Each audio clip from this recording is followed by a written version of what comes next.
నమస్తే, జనం గొంతుకు స్వాగతం. నేను మీ అనిల్ దేశాయ్. దేశంలో ఇప్పుడు జరిగిన సార్వత్రిక 2024 ఎన్నికల్లో ఈ ఎన్నికల ప్రభావం మూలంగా ఓడిపోయిన ఒక సామాజిక వర్గం విపరీతంగా మదనపడుతోంది.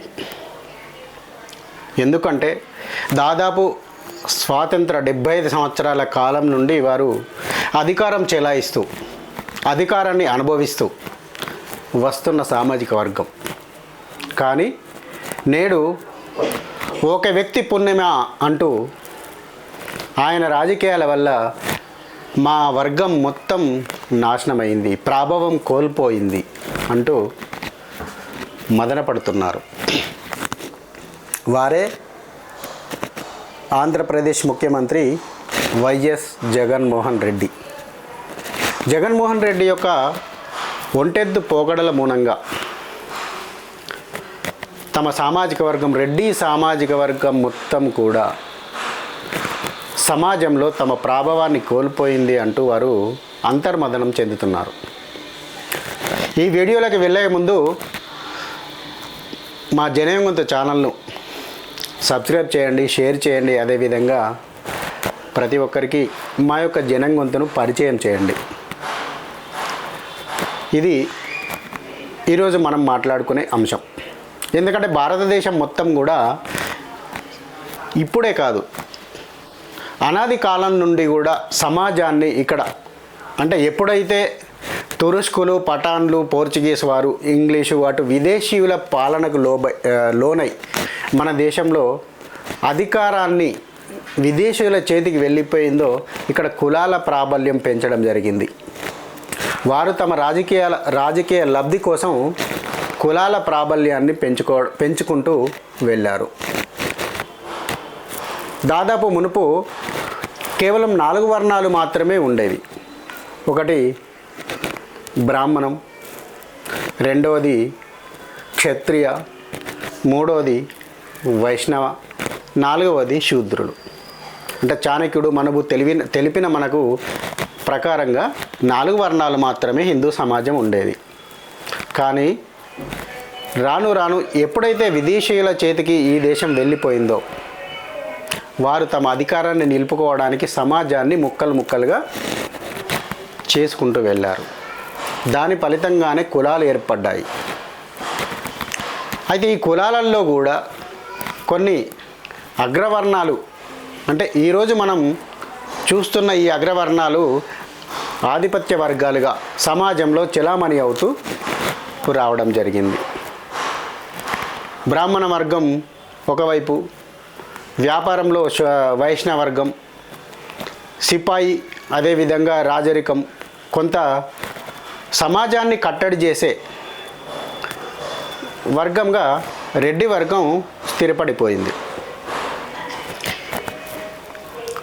మొన్న జరిగిన ఈ కులాల పరంగానే మొన్న జరిగిన ఈ 2024 సార్వత్రిక ఎన్నికల్లో కూడా కాంగ్రెస్ పార్టీ నిలువరించగలిగిందంటే అతిశయోక్తి కాదు. ఎందుకంటే ఇటు ఆంధ్రప్రదేశ్లోనే జగన్ ఓడిపోవడమే కాకుండా ఉత్తరప్రదేశ్లో కూడా మీరు గమనించండి, అక్కడ ఉత్తరప్రదేశ్లో కూడా జాట్లు మరియు రాజ్పుత్ మరియు బ్రాహ్మణ వర్గానికి ఎక్కువగా ఆధిపత్యం ఉంటుంది. కానీ ఈసారి కాంగ్రెస్ పార్టీ ఎస్పీ అంటే సమాజ్వాదీ పార్టీ యొక్క అండతో, అక్కడ కాంగ్రెస్ పార్టీ విజయం కాదది, కాకపోతే సమాజ్వాదీ పార్టీ అత్యధిక ఓట్లను బీజేపీకి దూరం చేయగలిగింది. ఇటు జాట్లు, బ్రాహ్మణ్సు, యాదవులు ఈ 3 వర్గాలు బీజేపీపై వ్యతిరేకత ఉండడాన్ని ఆసరాగా తీసుకొని ముస్లిం మరియు యాదవులు, దళితుల సమాజాన్ని ఏకం చేయడంతో అక్కడ సమాజ్వాదీ పార్టీ బీజేపీని ఓడిపోయేలా చేసింది. అంటే ఇక్కడ కులం ప్రభావమే చూపింది. దాదాపుగా 100 సంవత్సరాలు కావస్తుంది. రేపు 2025కు ఆర్ఎస్ఎస్ రాష్ట్రీయ స్వయం సేవక్ స్థాపించి 100 సంవత్సరాలు కావస్తుంది. ఆర్ఎస్ఎస్ యొక్క మూల సిద్ధాంతం హిందువులంతా సంఘటితంగా ఉండడం, కులాల పరంగా, మతాల పరంగా, ఇతరత్ర వర్గాలుగా కాకుండా భారతదేశ సామాజిక వర్గమంతా ఒక్కటే అనే నినాదంతో ఆర్ఎస్ఎస్ స్థాపించి ముందుకు పోయినప్పటికీ సమాజంలో ఈ కుల వర్గ భేదాలు మాత్రం పోవడం లేదు. అయితే ఇక్కడ ఇది ఒక సబ్జెక్టు. మనకిప్పుడు ప్రస్తుతానికి మనం మాట్లాడుకునే అంశం కేవలం ఒక ఆంధ్రప్రదేశ్లో జగన్ ఎందుకు, ఎలా, ఏంటిది పరిస్థితి. దాదాపు మనకు ఆంధ్రప్రదేశ్ ఏర్పడినప్పటి నుండి కూడా రెడ్డి అని అంటే రెడ్డి సామాజిక వర్గాందే అధికారం, పెత్తనం. రెడ్డి సమాజానికి పోటీగా కమ్మలు తమ అధికారాన్ని సాధించుకోగలిగారు. అందులో ముగ్గురు మనకు కీలక వ్యక్తులు కనబడతారు. ఒకరు ఈనాడు అధినేత రామోజీరావు, ఇంకొకరు ఇప్పుడు ముఖ్యమంత్రిగా పీఠాన్ని అనుభవించిన చంద్రబాబు నాయుడు. అదేవిధంగా వీరికి తోడు ఇప్పుడు అధికారం రావడానికి పవన్ కూడా, అంటే కాపుల సమీకరణ పేరుతో, కాపు కులం పేరుతో కాపులు కమ్మలు ఏకమై అక్కడ జగన్ను ఓడించడం జరిగింది. అయితే ఇదంతా వీరి యొక్క విజయమేనా చూసినట్లయితే ఇది మనం సూక్ష్మంగా కనుక గమనించినట్లయితే ఇది జగన్మోహన్ రెడ్డి యొక్క వైఫల్యంగానే కనబడుతుంది.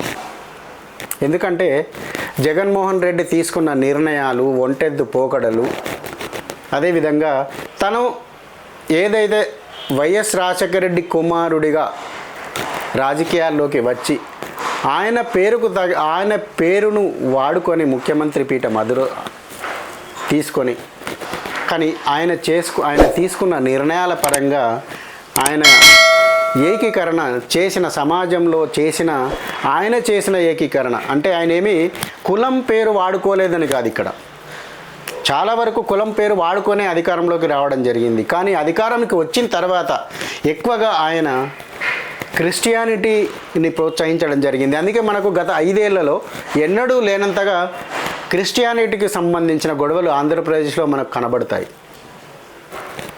ఎక్కడ చూసినా ఒక చోటనైతే హిందూ దేవాలయానికి కూడా రాకుండా అక్కడి ప్రజలు హిందూ దేవాలయాన్ని నిర్మాణం చేసుకుందామని గ్రామస్తులు వెళ్తే, మా గ్రామంలో హిందూ దేవాలయం కట్టద్దు, మేమంతా క్రిస్టియన్లా మారిపోయాం అని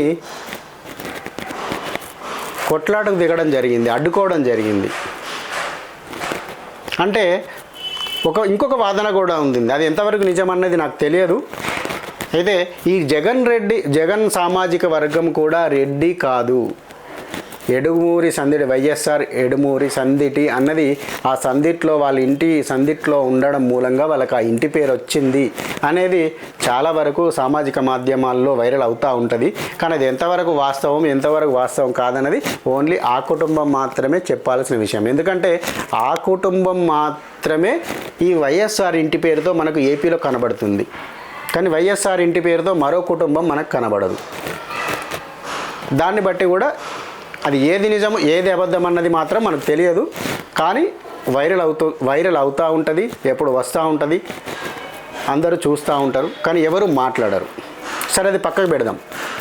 ఇక్కడ మనం కనుక ఆంధ్రప్రదేశ్ అవతరణ అప్పటి నుంచి కూడా చూసుకున్నట్లయితే రెడ్డి సామాజిక వర్గాందే పైచేయి. అదేవిధంగా వీరిలో మనకు ముఖ్యంగా కనిపించే వ్యక్తులు మరి చెన్నారెడ్డి మరియు వైఎస్ రాజశేఖర్ రెడ్డి.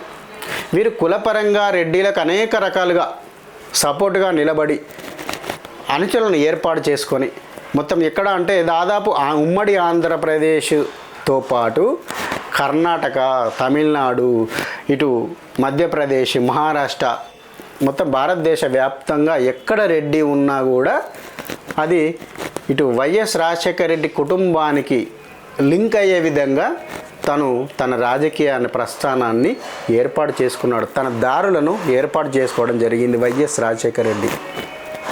అంటే ఒక రకంగా రెడ్డి కమ్యూనిటీకి అండగా నిలబడి అక్కడ కమ్మల ఆధిపత్యాన్ని అడ్డుకోవడానికి ఏకైక వ్యక్తిగా వైఎస్ రాజశేఖర రెడ్డి ఆంధ్రప్రదేశ్లో కనబడడం జరిగింది.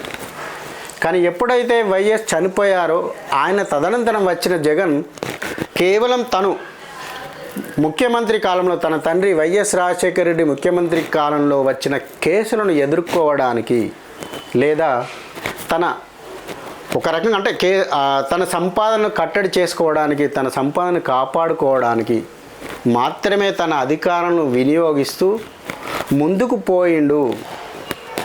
తమ సామాజిక వర్గానికి ఏమాత్రం కూడా న్యాయం చేయలేదు అంటూ రెడ్డి సామాజిక వర్గం ఇప్పుడు చాలా వరకు మదన పడుతూ ఉంది.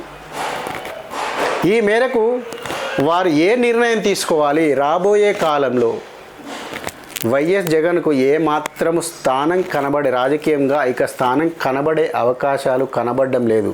ఇంకొకటి గమనించాలి, ఏ పార్టీ అయినా రాజకీయంలో ఒకసారి ఒకరు అధికారంలోకి వస్తారు, తర్వాత ఇంకొకరు అధికారంలోకి వస్తారు. ఈరోజు ఓడిపోయిన వ్యక్తి రేపు గెలవడనే నానుడి ఏమాత్రం లేదు. ఇక్కడ మనం తెలంగాణ రాజకీయాలను కూడా చూసుకున్నట్లయితే ఈరోజు కేసీఆర్కు ఒక్క సీటు రాకున్నప్పటికీ రాబోయే కాలంలో మళ్ళీ కూడా ఆ పార్టీకి ప్రజలు ఆదరించారనే అనుమానం ఇక్కడ లేదు. కానీ ఈ విషయం అంటే జగన్ మళ్ళీ ఏడైతే తెలంగాణలో బారాస పార్టీ మళ్ళీ పురుడుకోవచ్చు, బలం పుంజుకోవచ్చు అనే ఆశలు ఉన్నాయో, కానీ ఆంధ్రప్రదేశ్లో మాత్రం వైఎస్ జగన్ పార్టీ పురుడు పోసుకుంటుంది అనే ఆశలు రెడ్డి సామాజిక వర్గాల్లో కనబడడం లేదు. ఎందుకంటే ఇక్కడ రాజకీయంగా ఆంధ్రప్రదేశ్ని మనం అర్థం చేసుకుంటే, మనము ఆంధ్రప్రదేశ్ అవతరణ అప్పటి నుంచి కూడా కమ్మలు ఒకవైపు, రెడ్లు ఒకవైపు మనకు కనిపిస్తూ ఉంటుంది. ఖచ్చితంగా ప్రతిసారి ముఖ్యమంత్రి పదవి ఒకసారి రెడ్డి సామాజిక వర్గానికి, లేదా ఇంకొకసారికి చంద్రబాబు నాయుడు అప్పటి నుంచి కమ్మ సామాజిక వర్గానికి, ఇలా బదలాయింపు జరుగుతూ అధికారం ఈ రెండు సామాజిక వర్గాల మధ్య మాత్రమే ఉన్నది. ఈ రెండు సామాజిక వర్గాలకు ఇటు రెడ్డిలలో అత్యధికంగా పేరెన్నిక గన్న వ్యక్తి వైఎస్ రాజశేఖర రెడ్డి, అటువైపు అత్యధికంగా పేరెన్నిక గన్న వ్యక్తి చంద్రబాబు నాయుడు. ఈసారి మరింతగా కమ్మలకు తోడుగా కాపులు కూడా అధికారానికి, అంటే కమ్మ సామాజిక వర్గానికి కాపులు కూడా తోడయ్యారు అనేది రెడ్డి సామాజిక వర్గాలు. అంటే ఇక్కడ దాని అర్థము రెడ్డిలు చాలా వర్గాన్ని వైఎస్ జగన్ మూలంగా చాలా వర్గాలను దూరం చేసుకోవడం జరిగింది. ఎవరికి విలువివ్వకపోవడము, ఎవరిని ఆదరించకపోవడము, ఎవరిని ఏ వర్గాన్ని కూడా దగ్గరికి రానివ్వకపోవడం. నేను నా కుటుంబం కూడా కాదు, ఇక్కడ కుటుంబంలో కూడా ఆయన, ఎందుకంటే ఇప్పుడు మొన్న ఎలక్షన్లో కనీసం వారి తల్లి చెల్లి కూడా, సొంత కన్న తల్లి కూడా తనకి ప్రచారం చేయలేదు. జగన్ను ఓడించండి అని చెప్పడం జరిగింది. అంటే ఆయన పరిస్థితి ఎలా ఉందో మనం చెప్పకనే చూడొచ్చు, చెప్పకనే మాట్లాడవచ్చు, చూడకుండానే మాట్లాడవచ్చు. అలాంటి పరిస్థితి వైఎస్ జగన్కి వచ్చింది. ఈ పరిస్థితుల్లో రాబోయే కాలంలో చంద్రబాబు నాయుడు కూటమా, లేకపోతే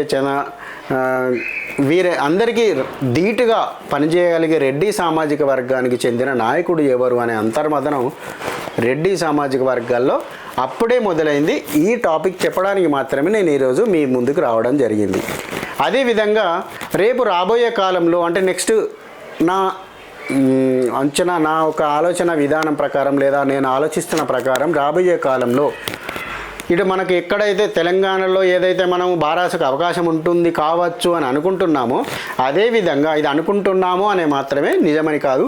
కాకపోతే ఇక్కడ కూడా మనము ఆంధ్రప్రదేశ్లో జనసేనకు అవకాశం ఉంటుందని మనం చెప్పొచ్చు.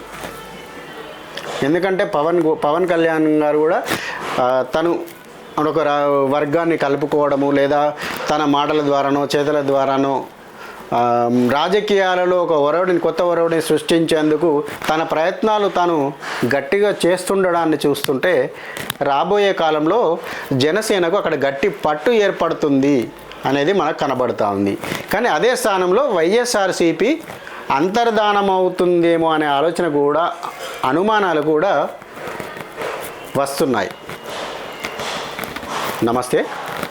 మీకు ఒకవేళ ఈ కంటెంట్ కనుక నచ్చినట్లయితే షేర్ చేయండి, లైక్ చేయండి. కింద మీ అభిప్రాయాలు నిర్మోహమాటంగా కింద కామెంట్ రూపంలో ఇవ్వడం మర్చిపోవద్దు. జై హింద్, భారత్ మాతాకి జై.